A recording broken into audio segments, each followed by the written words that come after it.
తెలంగాణ రాష్ట్ర గీతం చిహ్నంపై కొద్ది రోజుల నుంచి సీఎం రేవంత్ రెడ్డి కసరత్తు చేస్తున్నారు. అది దాదాపు కొలిక్కి వచ్చింది. ఇవాళ పూర్తిగా ఫైనల్ అయ్యే అవకాశం కనిపిస్తుంది. ఈరోజు మరోసారి తెలంగాణ ఉద్యమకారులు, కాంగ్రెస్ సీనియర్ నేతలతో సీఎం రేవంత్ సమావేశం కానున్నారు. సాయంత్రం 4 గంటలకు ఈ భేటీ జరగనుంది. రాష్ట్ర అవతరణ దినోత్సవానికి రాష్ట్ర గీతం, చిహ్నం రెడీ చేయాలి అనే లక్ష్యంతో కసరత్తు జరుగుతోంది.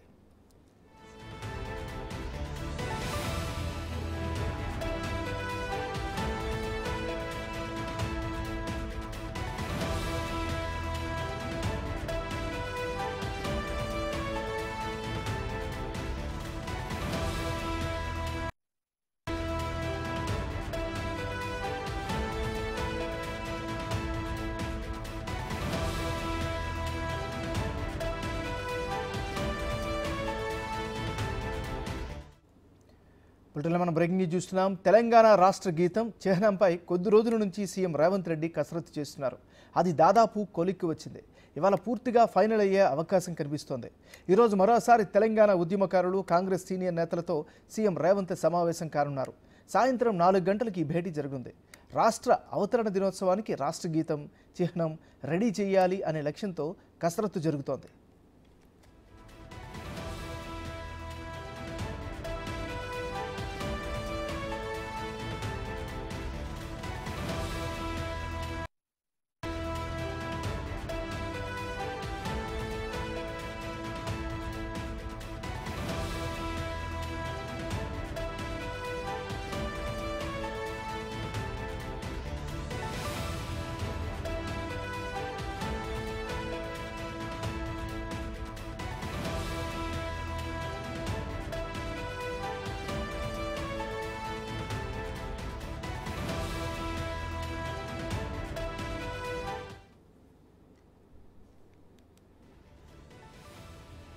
తెలంగాణ రాష్ట్ర గీతం చిహ్నంపై కొద్ది రోజుల నుంచి సీఎం రేవంత్ రెడ్డి కసరత్తు చేస్తున్నారు. అది దాదాపు కొలిక్కి వచ్చింది. ఇవాళ పూర్తిగా ఫైనల్ అయ్యే అవకాశాలున్నాయి. ఇవాళ మరోసారి తెలంగాణ ఉద్యమకారులు, కాంగ్రెస్ సీనియర్ నేతలతో సీఎం రేవంత్ సమావేశం కానున్నారు. సాయంత్రం 4 గంటలకి ఈ భేటీ జరగనుంది. రాష్ట్ర అవతరణ దినోత్సవానికి రాష్ట్ర గీతం, చిహ్నం రెడీ చేయాలి అనే లక్ష్యంతో కసరత్తు జరుగుతోంది.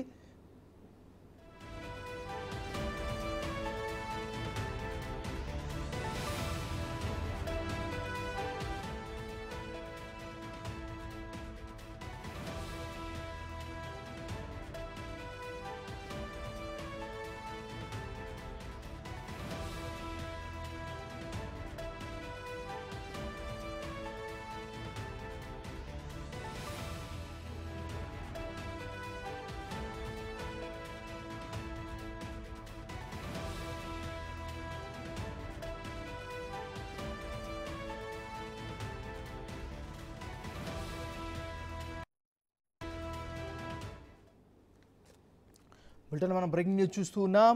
తెలంగాణ రాష్ట్ర గీతం చిహ్నంపై కొద్ది రోజుల నుంచి సీఎం రేవంత్ రెడ్డి కసరత్తు చేస్తున్నారు. అది దాదాపు కొలిక్కి వచ్చినట్టుగా తెలుస్తోంది. ఇవాళ పూర్తిగా ఫైనల్ అయ్యే అవకాశం కనిపిస్తుంది. ఇవాళ మరోసారి తెలంగాణ ఉద్యమకారులు, కాంగ్రెస్ సీనియర్ నేతలతో సీఎం రేవంత్ సమావేశం కానున్నారు. సాయంత్రం 4 గంటలకి ఈ భేటీ జరగనుంది. రాష్ట్ర అవతరణ దినోత్సవానికి రాష్ట్ర గీతం, చిహ్నం రెడీ చేయాలి అనే లక్ష్యంతో కసరత్తు జరుగుతోంది. ఇక లేటెస్ట్ అప్డేట్స్కి సంబంధించి మరింత తాజా సమాచారాన్ని విశ్లేషణ అందించేందుకు మా editor in chief PV Srinivas phone లైన్లో అందిస్తారు. శ్రీనివాస్, చెప్పండి, ఈ కొత్త చిహ్నం, బిగ్ టీవీ స్క్రీన్ పైన కనిపిస్తున్నటువంటి చిహ్నం దాదాపుగా ఖరారు అని అనుకోవచ్చా? దీనికి సంబంధించిన అప్డేట్ ఏంటి? ఒకవేళ ఇదే ఖరారు అనుకుంటే ఈ సింబల్ ప్రత్యేకత ఏంటి?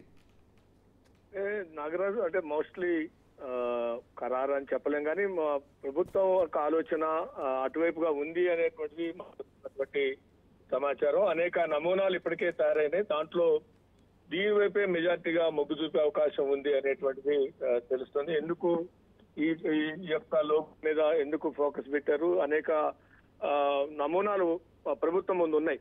ప్రభుత్వం ముందు, ముఖ్యమంత్రి ముందు అనేక నమూనాలు ఉన్నా ఈ నమూనా వైపు ప్రభుత్వం సానుకూలంగా ఆలోచన చేస్తుంది అనేటువంటి సమాచారం అందుతుంది. ఎందుకు అనంటే ఇప్పుడు గతంలో ఉన్నటువంటి నమూనాలలో అటు చార్మినార్, అదేవిధంగా కాకతీయ తోరణం కూడా 2 ఉన్నాయి. ఆ 2 ఉండటం ద్వారా అనేక చర్చలు జరిగినాయి. గతంలోనే ఆ లోగో మీద అనేక విమర్శలు, అనేక చర్చలు, మేధావులు కానీ అదేవిధంగా సామాజికవేత్తలు కానీ తమ అభిప్రాయాలను వ్యక్తం చేశారు. కాకతీయ తోరణం కాకతీయుల పాలన గొప్పదే.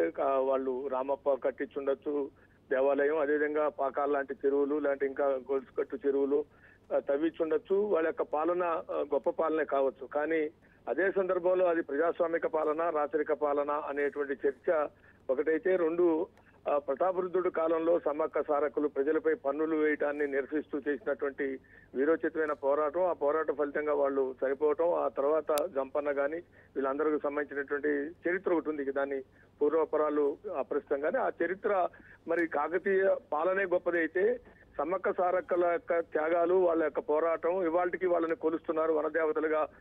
లక్షలాది మంది దేశంలోనే పెద్ద జాతరగా ఇవాళ సమ్మక్క సారక్క జాతర జరుగుతున్నటువంటి తీరు, దానికి దేశం నలుమూల నుంచి అనేక చోట్ల నుంచి లక్షలాది మంది వస్తున్నటువంటి సందర్భం చూసినప్పుడు మరి ఈ పోరాటాన్ని ఎలా చూడాలి? కాకతీయ తోరణం అనేటువంటిది రాజుల పాలనకి సింబాలిక్ గా ఉంది. కానీ ప్రజల స్థితిగతుల గురించి కానీ ప్రజలు చేసిన పోరాటాలు కానీ ఆనాడు యొక్క పాలన రాచరిక పాలన ఉందా, ప్రజాస్వామ్య పాలన ఉందా, ఏ రకమైనటువంటి పాలన ఉంది అనేటువంటి దానికి ఇది పాజిటివ్ గా చూడాలా నెగిటివ్ గా చూడాలా అనేటువంటి చర్చ ఏ రకంగా అయితే తెలంగాణ విలీనం అనాలా విమోచన అనాలా అనేటువంటిది, తెలంగాణ సాయుధ పోరాటాన్ని ఎలా చూడాలి అనేటువంటి చర్చ, తెలంగాణ విమోచన దినమని విలీన దినమని ఎట్లయితే చర్చలు ఉన్నాయో అట్లాగే కాకతీయ తోరణం కాకతీయుల పాలన మంచిది గొప్పది అనేటువంటిది కీర్తించే విధంగా కాకతీయ తోరణం ఉన్నప్పుడు ఆనాటి ప్రజల యొక్క కష్టాలు స్థితిగతులు పాలన తీరు ప్రజాస్వామ్యంగా ఉందా రాచరికంగా ఉందా సమ్మక్క సారక్కలని చర్చ నెంబర్ 1.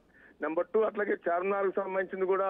చార్మినార్ ఒక చారిత్రక నేపథ్యంలో చార్మినార్ నిర్మించారు. ప్లేగ్ వ్యాధి వచ్చిన సందర్భంగా లేకుంటే ఇంకో సందర్భంగానూ నిర్మించి ఉండొచ్చు. కానీ చార్మినార్ అనేటువంటిది ఒక నిజాం నవాబు పాలనకి సింబాలిక్ గా చూడాలా, లేదు ఆనాడు చేసినటువంటి పోరాటాలు ఆనాడు చేసినటువంటి దొడ్డి కొమ్మ చాకలి ఐలమ్మ నిజాం గడియలకు వ్యతిరేకంగా లాంటి దొరలకు వ్యతిరేకంగా దున్నేవాడికి భూమి కావాలనేటువంటి పద్ధతుల్లో చాకలి ఐలమ్మ కావచ్చు, దొడ్డి కొమరయ్య కావచ్చు, బందగి కావచ్చు, షోయిబుల్లా ఖాన్ కావచ్చు, ఇలాంటి వాళ్ళు అనేక మంది మెజార్టీ ప్రజలు రాచరిక పాలన రజాకారుల పాలన ఇవన్నీ ఒక చరిత్ర. మరి నిజాం నవాబు పాలనకి సింబాలిక్ గా చార్మినార్ చూడాలా, లేకుంటే ప్రజల యొక్క స్థితిగతులు ప్రజల పోరాటాలు సాయుధ పోరాటం బందగి షోయిబుల్లా ఖాను దొడ్డి కొమరయ్య చాకలైలమ్మ దున్నేవాడికి భూమి కావాలని నిజాం నిరంకుశ పాలనకు వ్యతిరేకంగా అదేవిధంగా గడీలకు వ్యతిరేకంగా జమీందారులకు వ్యతిరేకంగా జాగీర్దారులకు వ్యతిరేకంగా జరిగినటువంటి వీరోచిత పోరాటం, ఆ పోరాట యొక్క త్యాగాలు దాన్ని ఎలా చూడాలి? అంటే ఇక్కడ మనం కేవలం చార్మినార్ కాకతీయ తోరణం పెట్టడం ద్వారా మనం ఏం సందేశం ఇస్తున్నాం, ఏం సంకేతం ఇస్తున్నాం, వాళ్ళ పాలన గొప్పదే అని చెప్పదంటే రాజు నిజాం నవాబ్ కూడా ఆర్ట్స్ కాలేజీ దేశ చరిత్రలోనే ఆర్ట్స్ కాలేజీ నిర్మించినటువంటి ఘనత నిజాం పాలనకు ఉంది. నిమ్స్ నిర్మించాడు, లేకుంటే పిల్లల ఆసుపత్రి నిర్మించారు, లేకుంటే ఆనాడే ట్రాన్స్పోర్టేషన్ నిజాం ట్రాన్స్పోర్టేషన్ మనం చూస్తాం. ఇప్పటికీ ఆర్టీసీ భవన్ దగ్గర బస్సు చూస్తుంటాం నిజాం పాలన. ఆ రోజుల్లో విద్యుత్ ఉత్పత్తి దేశంలో ఎక్కడా లేని సందర్భంలో మొట్టమొదటిసారిగా నిజామే విద్యుత్ ఉత్పత్తి చేశాడు. వాళ్ళు ఏదైతే ట్యాంక్ బండ్ ఐమాక్స్ థియేటర్ ఉందో ఐమాక్స్ థియేటర్ దగ్గర విద్యుత్ ఉత్పత్తి కేంద్రం పెట్టారు. ఆ రకంగా చూసినప్పుడు కాచిగూడ రైల్వే స్టేషన్ నిర్మాణం కానీ ఈ రకంగా చూసినప్పుడు ఒక చారిత్రక అభివృద్ధి కార్యక్రమాల్లో నిజాం నవాబ్ను కూడా తీసేయలేంది. కానీ దాన్ని ఎలా చూడాలి అనే దగ్గర చర్చ ఉంది. మరి నిజాం రాచరిక పాలన అనాలా, నిజాం నిరంకుశ పాలన అనాలా, నిజాం పాలనలో జరిగినటువంటి రజాకారుల ఘటన కావచ్చు, లేకుంటే సాయుధ పోరాటం కావచ్చు, జమీందారులు జాగీర్దారులకు వ్యతిరేకం జరిగిన పోరాటాన్ని ఎలా చూడాలి? మరి వాళ్ళకి సంబంధించినటువంటి పాశయాదగిరి లాంటి వాళ్ళు కూడా అన్నారు, నిన్న మొన్న ఆర్గ్యుమెంట్ చేస్తున్నారు దొడ్డు కొమరైదో చాకలైలే అమ్మది బొమ్మలు కూడా పెట్టాలని. కాబట్టి ఈ రకమైనటువంటి ఒక ఆర్గ్యుమెంట్ ముందుకు వస్తున్న నేపథ్యంలో ప్రభుత్వం మొత్తం తెలంగాణ ఆకాంక్ష తెలంగాణ రాష్ట్రం ఏర్పడటం, తెలంగాణ రాష్ట్రం ఏర్పడటానికి వాళ్ళ త్యాగాలకు సింబాలిక్ గా అమరవీరుల స్తూపం, అసెంబ్లీ ఎదురుగా ఉన్నటువంటి అమరవీరుల స్తూపం, ఏ తెలంగాణ వాదైనా అమరవీరుల స్తూపం దగ్గరికి పోయి అక్కడ దండం పెట్టుకోవడమో వాళ్ళకి నివాళులు అర్పించడమో అక్కడి నుంచే తన ప్రస్తావనని ప్రారంభించడం. రాజకీయ పార్టీలు అసెంబ్లీ సమావేశాల సందర్భంగా వివిధ పార్టీల ఎమ్మెల్యేలు అక్కడికే పోతారు. అంటే 69 మలిదశ ఉద్యమం కానీ తొలిదశ ఉద్యమం కానీ తెలంగాణ ఆకాంక్ష ఏదైతే ఉందో హైదరాబాద్ స్టేట్ గా బూరుగుల రామకృష్ణయ్య ముఖ్యమంత్రిగా తెలంగాణ హైదరాబాద్ స్టేట్ గా ఉన్నటువంటి సందర్భం, ఆ తర్వాత విలీనమైనటువంటి సందర్భం, విలీనానికి వ్యతిరేకంగా జరిగిన పోరాటం, అది 69 ఉద్యమం కావచ్చు, నేటి మలిదశ తొలిదశ ఉద్యమాలు ఏవైనా కానీ. కాబట్టి మొత్తంగా చూసినప్పుడు తెలంగాణ ప్రజల ఆకాంక్ష నెరవేరటానికి కోసం జరిగిన పోరాటం, ఆ పోరాటంలో అసూలు బాసిన వాళ్ళ యొక్క స్తూపం ప్రధానంగా కేంద్ర బిందువుగా చేసుకుని ఇతర మా రాజుల పాలనకి రాచరిక పాలనకి సింబాలిక్ గా ఉన్నటువంటి చిహ్నాలు వాటిని జోలిపోతే అది వివాదాస్పదం అయ్యే పరిస్థితి కనపడుతుంది. కాబట్టి దాన్ని జోలిపోకుండా తెలంగాణ ఆకాంక్ష ప్రధానం, ఆకాంక్ష నెరవేర్చడానికి పోరాడిన వాళ్ళ యొక్క త్యాగాలు ప్రధానం. కాబట్టి దానికి అమరుల స్తూపం పెడితే సరిపోతుంది అనేటువంటి ఆలోచన మేధావుల నుంచి, ఇతర అంటే తెలంగాణ ఉద్యమకారుల నుంచి, సెక్యులరిస్టులు కావచ్చు, లేకుంటే ఇతర అనేక వర్గాల వాళ్ళ నుంచి వస్తున్నటువంటి సామాజికవేత్తల నుంచి వస్తున్నటువంటి సూచనలు సలహాల ప్రకారం ఇవేపుగానే మొగ్గు చూపే అవకాశాలు ఉన్నాయనేటువంటిది జరుగుతున్న చర్చలు. ఇప్పుడు బీఆర్ఎస్ కాకతీయ తోరణం తీసేస్తారా అనే చర్చ చేస్తుంటే, మరో పక్కన మరి సమ్మక్క సారక్కల త్యాగాలను మీరు మరుగున పరుస్తారా అని ఒక వర్గం ఆర్గ్యూ చేస్తుంది. ఒక వర్గం కాకతీయుల తోరణాన్ని తీసేయటం అంటే కాకతీయుల పాలనని అవమానించడం అని ఒకళ్ళు అంటే, మరి వాళ్ళ పాలన జరిగిన పోరాటాలను మీరు అవమానించదలుచుకున్నారా అని కౌంటర్ ఆర్గ్యుమెంట్ ఒకటి వస్తుంది. అట్లాగే చార్మినార్ తీసేయటం అనేదాన్ని రిలీజియన్ గా అదేదో ఒక మతానికి సంబంధించింది దాన్ని తీసేస్తున్నారు అనేటువంటి చర్చ తీసుకొస్తుంటే, మరి ఆ పాలనలో జరిగిన పోరాటాలు, సాయుధ పోరాటం గురించి కానీ, నాడు దొడ్డి కొమరయ్య, చాకల ఐలమ్మలు వీళ్ళందరూ పోరాటాలు త్యాగాలను మీరు అవమానపరచదలుచుకున్నారా అని బీఆర్ఎస్ ఆర్గ్యుమెంట్ కి కౌంటర్ తీసుకొస్తున్నారు. కాబట్టి ఈ రకమైనటువంటి ఆర్గ్యుమెంట్లు అటు వాళ్ళ ఆర్గ్యుమెంట్ ఉంది, ఇటు ఈ ఆర్గ్యుమెంట్ ఉంది. ఈ ఆర్గ్యుమెంట్లు జరిగిపోతే డిస్ప్యూట్ ఉంది. కానీ అమరవీరుల స్తూప విషయంలో ఎవరికి డిస్ప్యూట్ ఉండే అవకాశం లేదు. ఎందుకంటే అమరవీరుల త్యాగాలు అందరూ గుర్తిస్తారు, అందరూ గౌరవిస్తారు, అందరూ వాళ్ళకి నివాళులు అర్పిస్తారు. ఆ త్యాగాలు మన కళ్ళ ముందు కనపడుతున్నటువంటి చరిత్ర అది. కాబట్టి దాన్ని డిస్ప్యూట్ చేసే అవకాశాలు లేదు. కాబట్టి ఆ వైపుగా ఆలోచన చేస్తే బెటర్ ఏమో అనేటువంటిది ప్రభుత్వ ఆలోచనగా ఉంది అనేటువంటిది మనకు వస్తున్న సమాచారం. Nagaraj. Right, thank you PV Srinivas.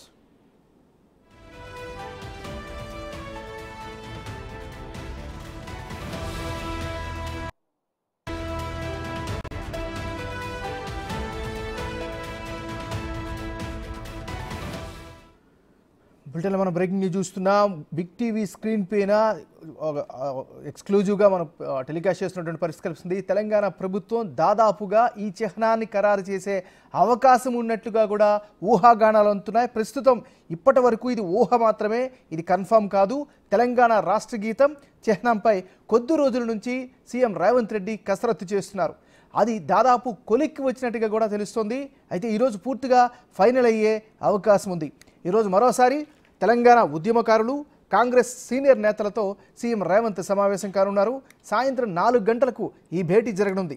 రాష్ట్ర అవతరణ దినోత్సవానికి రాష్ట్ర గీతం చిహ్నం రెడీ చేయాలి అనే లక్ష్యంతో కసరత్తులైతే చేస్తోంది ప్రస్తుత కాంగ్రెస్ పార్టీ ప్రభుత్వం. సో ఏదేమైనప్పటికీ కూడా ఇప్పటివరకు కూడా మా editor in chief PV Srinivas explain చేసినట్టుగా తెలంగాణ ఆకాంక్ష, తెలంగాణ ఆత్మ గత 60-70 సంవత్సరాలుగా ఈ పోరాటం చేస్తున్నటువంటి గడ్డగా పేరు పొందినటువంటి తెలంగాణ ఉద్యమ నాయకులు, అసూలు వాసిన అమరుల స్ఫూర్తితో ఏర్పడినటువంటి చిహ్నాన్నే ఈరోజు ఇందులో పెట్టే అవకాశం ఉన్నట్టుగా కూడా తెలుస్తోంది. అయితే ఓవరాల్గా ఏకపక్ష నిర్ణయం కాకుండా తెలంగాణ ఉద్యమంలో కీలక భూమిక పోషించినటువంటి అంతమంది వ్యక్తులు, అదేవిధంగా అన్ని సంఘాలకు సంబంధించినటువంటి కీలకమైనటువంటి సభ్యులతో చర్చోపచర్చలు, వారి యొక్క అభిప్రాయాలు తీసుకున్న తర్వాతనే ఈరోజు సాయంత్రం 4 గంటలకు ఈ ఒక కీలక నిర్ణయం దీని పట్ల వెలువడే అవకాశం కల్పిస్తుంది.